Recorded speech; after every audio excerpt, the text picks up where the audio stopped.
Hey everyone. So Phi just won the most recent calling. I think it's probably important that I try to break down how the deck wins. The reason why is because when I first tried the deck, I was very confused and I didn't really understand how it worked. So if you're seeing all these memes kind of pop up on Twitter or wherever else you're looking and you're kind of confused about how it actually wins, this video is basically for you.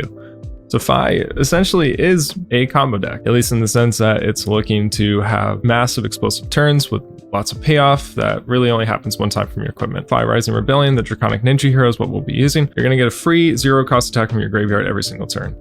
And for the equipment loadout, it's actually really budget friendly. Blossom of Spring is here to give us a resource. Mask of the Pouncing Lynx is here to tutor out our combo finisher, and Stubby Hammers is here to get +1 on our whole chain. Now, if you're in Blitz, Stubby Hammers is actually banned, so you'll have to substitute Tiger Stripe Shuko, which will give you +1 every turn as opposed to +1 lots of times on only one turn. That's a trade-off. Tide Flippers is actually the only thing you really need in this deck. The only cards that don't really consistently have go again are the combo finishers, which, sometimes you can chain 2 together at the end, but most of the time you're just finishing with 1.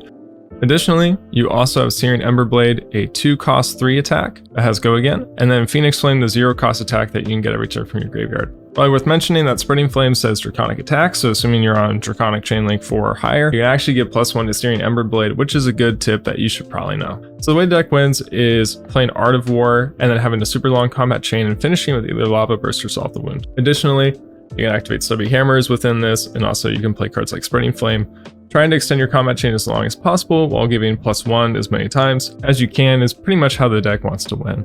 So to break down what a combo line might look like, you're going to start your turn using Blossom of Spring to get a resource, playing Art of War, and then continue with a super long combat chain, at which point you will then break Mask of the Pouncing Lynx to find either Lava Burst or Solve the Wound and close that turn with one of those 2 cards. We can also use the resource to play Red Belittle to then find Blue Minnowism to actually play a bunch of attacks and make cost resources, and you're going to want to activate your Stubby Hammers during turns like this, and that's how you're really going to push the damage. So to show a quick example, assuming that you played Art of War on Blossom Spring, and you have a 5-card hand, you can then play a bunch of 0-cost attacks with go again, like Rising Resentment, Blaze Headlong, Ronin Renegade, Lava Vein Loyalty. You can then recur your Phoenix Flame for free from your graveyard and play it as well, at which point you can then maybe play another attack like Brand with Cinderclaw. At some point along the way, you can activate Mask of the Pouncing Lynx and go find your Lava Burst or your Solve the Wound.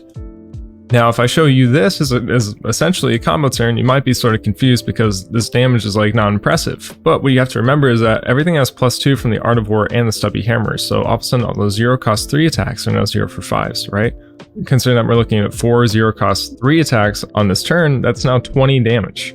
And Blaze Headlong is now a 0 for 6, Phoenix Flame is now a 0 for 3, Lava Burst is now a 0, instead of being a 0 for 5 with a Rupture, it's now a 0 for 7. And now Solve the Wound, assuming that let's just assume that all of these have hit, right? Gets +6, also gets +2 from the Stubby Hammers and the Art of War, so now that's a 0 for 10. At the end of your combat chain. Once you look at that, it starts to become pretty clear how this deck can essentially function as a combo deck. We didn't really do anything super crazy, and this was all pretty much facilitated by breaking 3 of our equipments, which then of course weakens the deck afterwards, but doing basically 40 damage is a nice payoff for 3 equipments. So looking at another line, but using Red Belittle instead, we can then find a Blue Minnowism, and then we can actually cast things like Spreading Flames, which is pretty much like another substitute for giving +1 to a long combat chain. You can then play something like Flame Call Awakening, find a Phoenix Flame, play it, and since you have 3 Draconic Chain Links, get a free Phoenix Flame. Now with that 1 resource left floating, you can actually play Tome of Firebrand and draw 2 cards and just keep going. I won't include anything off of Tome of Firebrand because literally anything is possible. You can draw 2 blues, you can draw 2 reds. Not super helpful to